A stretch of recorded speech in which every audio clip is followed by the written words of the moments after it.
और अब आपको सीधे लेकर चलते हैं मेवाड़ गौरव सम्मान सीजन 4 के अंदर। अरुण शर्मा जी और आज के स्पॉन्सर से हमारे आखिरी जो अवार्डी है, लास्ट अवार्डी पार्श्व कल्ला पब्लिक रिलेशन से श्री दुग्धक भाड़ावत जी, श्री दुग्धक भाड़ावत जी। और अनुरोध है कि जिनका नाम अनाउंस हो चुका है आप मंच पर पहुंचे।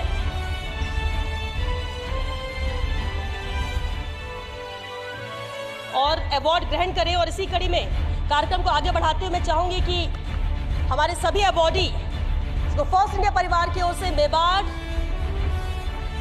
रत्न अवार्ड के लिए बहुत बहुत बधाई।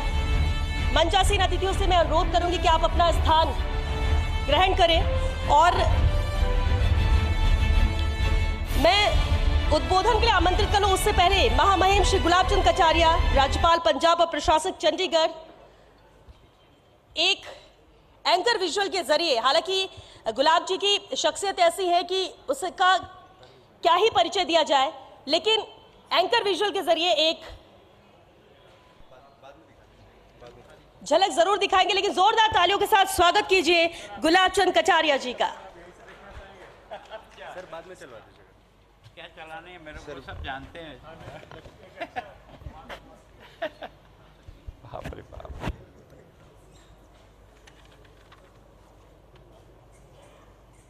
मेरे हिसाब से मेरी कोई मूवी दिखाना उदयपुर की जनता के लिए ज़रूरी नहीं है। वो मुझको बचपन से जानते हैं मैं कैसा हूँ और कैसा नहीं हूँ।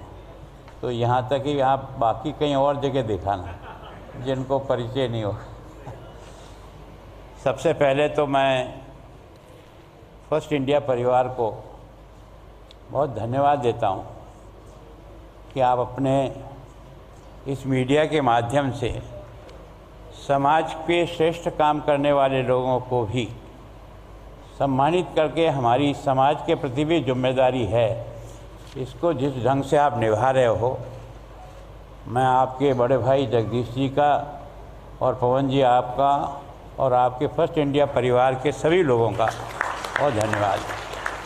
आपने यहाँ हमारा एक ऐसा बंदा छोड़ा है जो हमारा पीछा नहीं छोड़ता है। हम चाहे एक बार कार्यक्रम की तारीख नहीं दें तो दूसरी बार की नहीं तो तीसरी बार, आप जब आओ जब कर लेंगे। तो अब मेरे पास कोई जवाब तो रहता नहीं, मैं क्या करूं। अब ये रवि जो है ना, आपने वास्तव में पब्लिक कॉन्टैक्ट के लिए जिस आदमी को छोड़ा है, सबसे ज़्यादा धन्यवाद इसको। ये हम सब लोगों की समय को देख करके सबका समय एडजस्ट कर लेता है। और मैं सोचता हूँ ये पहला मंच होगा जहाँ इस प्रकार के लोग आज इस मंच पर मेवाड़ गौरव सम्मान दे रहे हैं।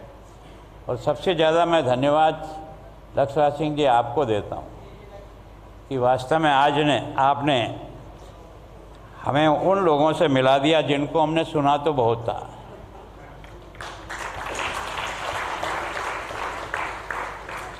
लेकिन आपने जिस रिश्ते को जोड़ा है, आप और हमारे एमपी साहब बहुत गौरवशाली है कि आपने उस मेवाड़ से रिश्ता जोड़ा है जिसने हमने धर्म और ईमान पर अपने सर कटाना पसंद किया, झुकना पसंद नहीं। और रानी साहब, आपके गर्भ से पैदा होने वाला बच्चा मेवाड़ की शान है, मेवाड़ जिस पर गौरव करता है। वास्तव में मेरा भी सौभाग्य है कि मैं उसी भगवान एकलिंगनाथ के यहाँ से आने वाला पानी पी करके बड़ा हुआ हूँ। और ये मेवाड़ का जो चमत्कार है, जो मुझे समझ में आया, जो मैंने मेरे दिमाग से समझा, ये भगवान एकलिंगनाथ की महान कृपा है जिसने हमारे को पता नहीं पीछे से ऐसा ज़बरदस्त सपोर्ट किया है।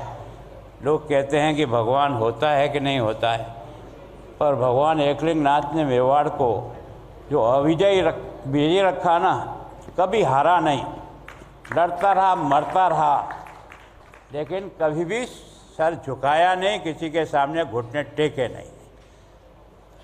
और इसका कारण है कि हमारा जो अधिष्ठान है वही हमारी मेवाड़ की राजगद्दी का मालिक है। मेवाड़ के राजा महाराजा तो सब उनके एक अनुयायी के रूप में हैं, दीवान के रूप में हैं। ये पहली राजगद्दी होगी जिसने राजगद्दी पर भगवान को आसीन किया है। और जहाँ भगवान आसीन होता है तो आप देखो हर व्यक्ति में एक अलग प्रकार का, मैं कई बार वर्णन करता हूँ, पन्ना धाय जैसी सामान्य महिला, बनवीर आ रहा होगा तब तक भी उसे पता नहीं होगा मुझे करना क्या है, लेकिन कोई न कोई अदृश्य शक्ति उसके मन में कैसे विचार पैदा करती है। न तो किसी ने उसको समझाया, न उसने कोई जिम्मेदारी दी, लेकिन उसने अपने भगवान एकलिंगनाथ की कोई कृपा हुई उस पर।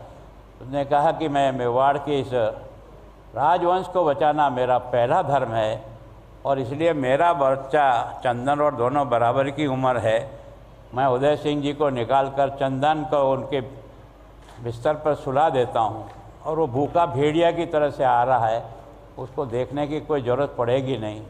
और वास्तव में जब पूछा तो उसने, मैं सोचता हूँ कोई माँ अपने बच्चे को दो टुकड़े हुए तो देखे और आँख में से आंसू न निकले, ऐसा माँ नहीं होती है।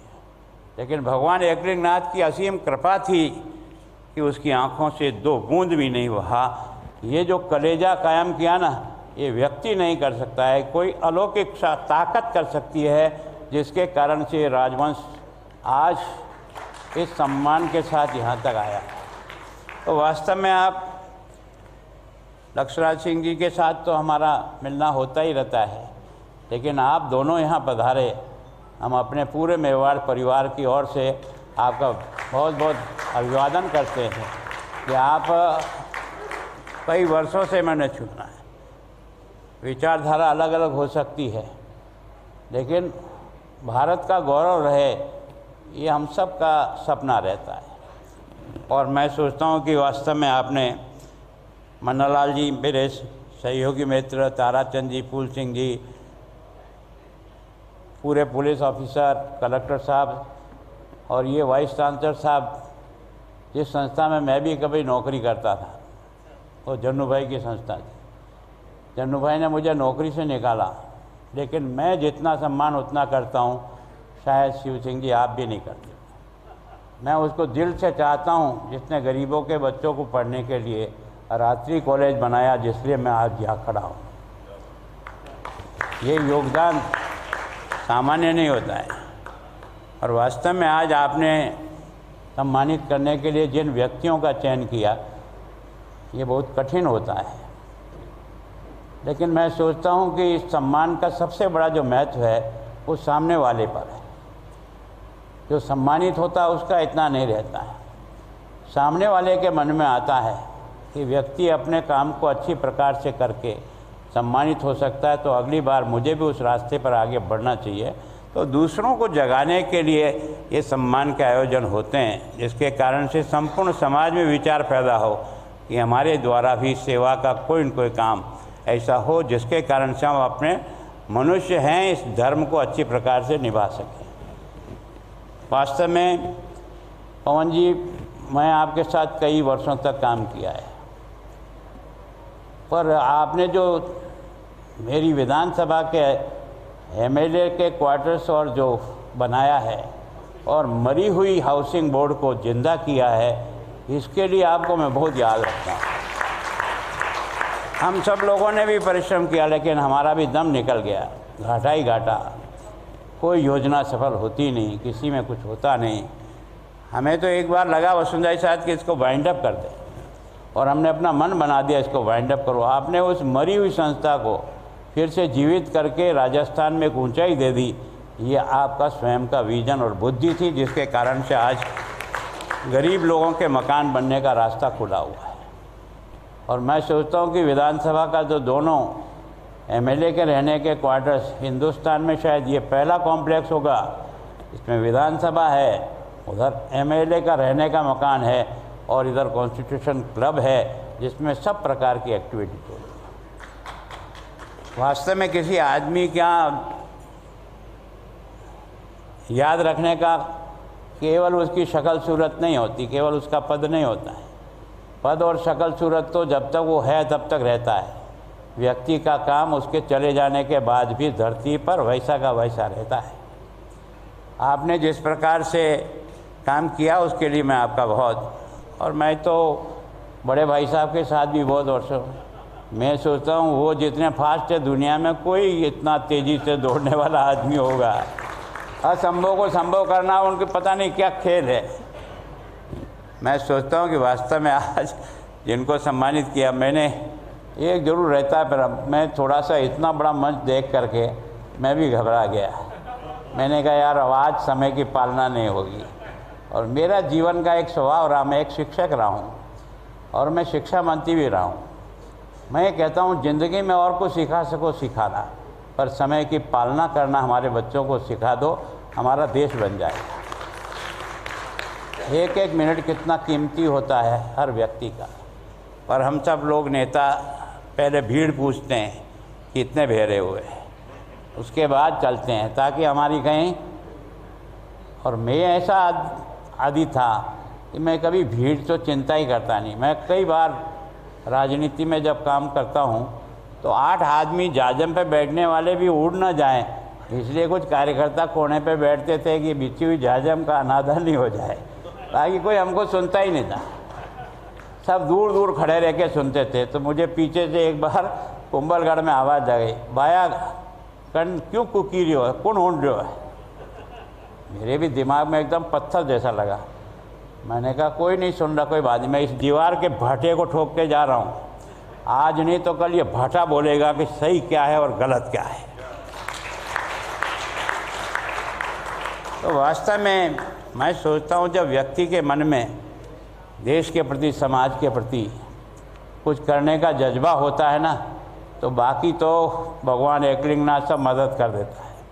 भगवान एकलिंगनाथ भी हर एक की मदद नहीं करता है। ये जो चमत्कार होता है ना, अगर भामाशाह नहीं होता, प्रताप नहीं होता तो भामाशाह पैदा हो सकता था क्या?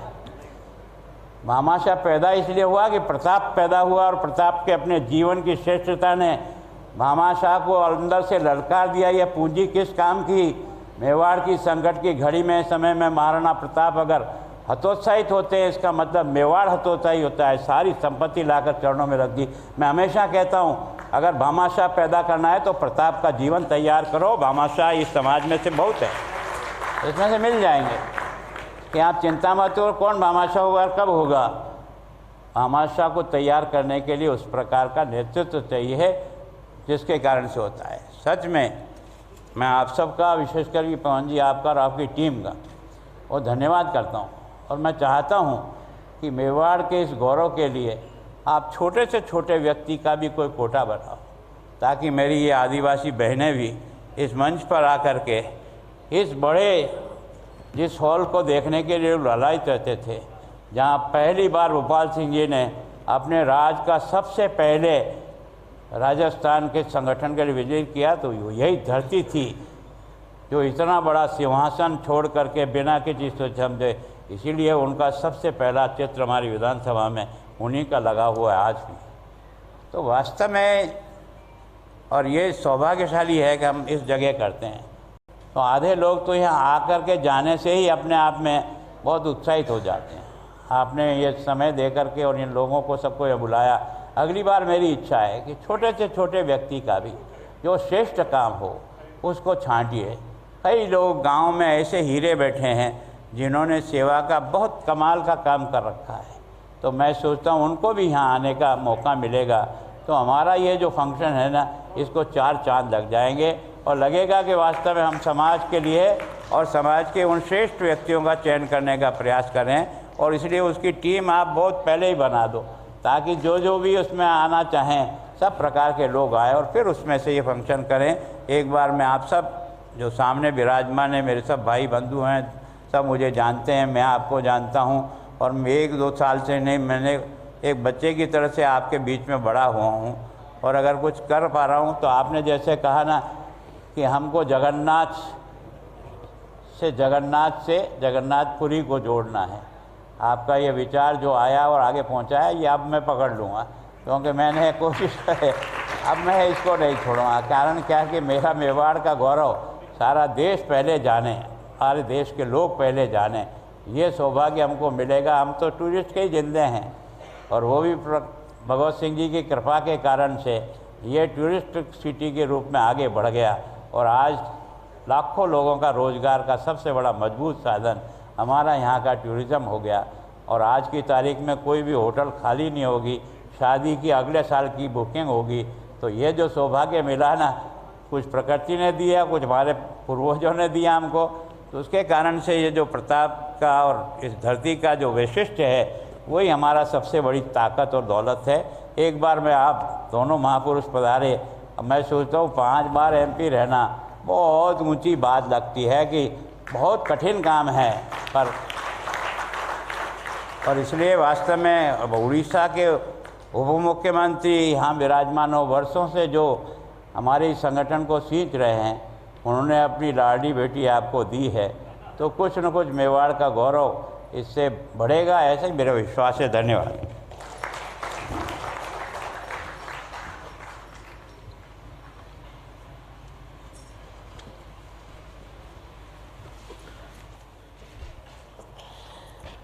बहुत शुक्रिया महामहिम श्री गुलाब चंद कटारिया जी इस उद्बोधन के लिए, प्रेरणादायी शब्दों के लिए, और जो आपने सुझाव दिया है फर्स्ट इंडिया की उदयपुर की टीम अभी से ही उसमें लग जाएगी, क्योंकि बिल्कुल ठीक कहा आपने कि गांव ढाड़ी में भी बहुत से ऐसे लोग हैं, बेहतर काम करने वाले हैं, जो दूसरों के लिए प्रेरणादायी हैं, और उन्हें भी हम इस सूची में अवॉर्डीज में शामिल करेंगे। लेकिन साथ ही साथ फर्स्ट इंडिया क्योंकि हर साल ये कार्यक्रम करता है, हमारी प्रार्थना है, उम्मीद है, आपसे गुजारिश है कि दशकों तक हम हर साल ये कार्यक्रम करते रहेंगे, और कार्यक्रम के मुख्य अतिथि गुलाब चंद जी आप ही रहेंगे। वक्त आप ऐसे ही हमें देते रहेंगे। एक बार जोरदार तालियां गुलाब चंद कटारिया जी के लिए। और अब मैं आमंत्रित करना चाहूंगी, धन्यवाद उद्बोधन के लिए, वोट ऑफ थैंक्स के लिए उन्हें जिनकी पीठ थपथपाई है, CEO और मैनेजिंग एडिटर पवन अरोड़ा जी ने इस शानदार कार्यक्रम के लिए। जिस तरह से लगातार मेहनत हुई, एक एक अवॉर्डी को चुनना, एक एक मेहमानों से वक्त लेना, और यही वजह है कि आज इतना भव्य मंच यहाँ पर नजर आ रहा है। वोट ऑफ थैंक्स के लिए मैं आमंत्रित करूंगी डॉक्टर रवि शर्मा को, रेजिडेंट एडिटर उदयपुर।